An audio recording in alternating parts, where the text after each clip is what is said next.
Bonjour. Alors aujourd'hui, nous allons parler de la prise de mesure. En effet, si vous voulez pouvoir évaluer votre perte de poids, il est indispensable de prendre vos mesures. Alors, comment faire? Il y a bien sûr celle qui, je pense, vous connaissez toutes et tous, la balance. C'est peut-être votre meilleur ami ou votre meilleur ennemi, mais en tout cas, elle est indispensable. Alors, je vous recommande de ne pas monter sur votre balance plus d'une fois toutes les 2 semaines. Oui, je sais, c'est sûrement difficile, vous y allez sûrement plus souvent, mais sachez que votre poids peut varier énormément d'un jour à l'autre et cela n'a pas vraiment de signification. Donc, une fois toutes les 2 semaines sera largement suffisant. De plus, si vous perdez 2 à 3 kilos par mois, ce sera vraiment bien. N'oubliez pas que nous cherchons à perdre du poids définitivement. Pour cela, il est indispensable d'y aller progressivement. Si vous perdez du poids trop vite, il y a de très fortes chances pour que par la suite, vous en repreniez encore un peu plus. Donc, 2 à 3 kilos par mois, ce sera très bien. Si vous faites le calcul, ça vous fera entre 24 et 36 kilos sur l'année, ce qui est vraiment bien.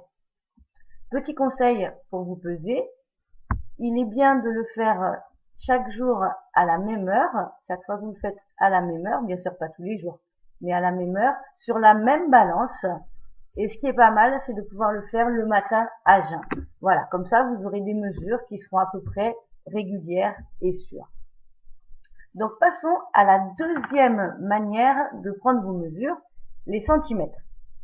C'est une manière qui est encore plus fiable que le poids. Pourquoi? Le muscle pèse plus lourd que la graisse. Donc, vous pouvez très bien rester au même poids tout en mincissant. Et oui, c'est une bonne nouvelle. Donc, prendre ces mesures est un très bon indicateur. Je vais vous montrer comment faire. Vous prenez d'abord vos mesures au niveau de la poitrine. Donc, hop, au niveau des seins, ici, je prends mes mesures. Deuxième mesure, sous la poitrine. Voilà. Ensuite, pour continuer, je vais prendre mes mesures au niveau de la taille. La taille, c'est l'endroit où je suis ici la plus fine. Voilà, comme on peut quand même facilement se tromper d'1 ou 2 centimètres, une mesure très fiable, c'est celle qui est au niveau du nombril. Voilà, vous aurez un repère qui ne changera pas d'une fois sur l'autre. Ensuite, vous avez la mesure au niveau des hanches.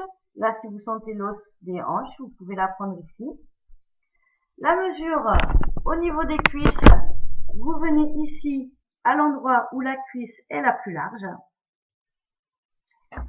Et pour terminer, pour les mesures, on va faire avec le bras. Je mets mon bras à ongle droit et je vais venir prendre ici au niveau où je suis le plus large. Voilà, donc vous avez toutes les indications pour prendre vos mesures. Pour ce qui est des centimètres, vous pouvez les prendre une fois par mois, ça sera suffisant, parce que pour avoir des mesures vraiment qui veulent dire quelque chose, ça suffit.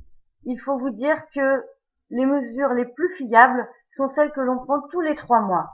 Cela vous donnera vraiment une vraie tendance, un vrai indicateur de votre perte de poids, car dites-vous bien que vous ne pouvez pas avoir une perte de poids linéaire. D'un jour à l'autre, vous pouvez avoir des variations dans un sens ou dans l'autre qui ne sont pas très significatives. Ce qui sera significatif sera votre variation sur le long terme. N'oubliez jamais que vous cherchez à perdre du poids définitivement. Comme je vous l'ai dit hier, ce qui est important, c'est que ce soit progressif. Ce n'est pas la rapidité qui sera le témoin de votre efficacité. Au contraire.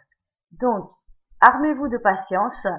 Vous avez les mesures, les indicateurs pour savoir où vous en êtes et je vais continuer à vous donner les conseils qui, j'espère, seront vous amener à vraiment perdre votre poids définitivement. Au revoir.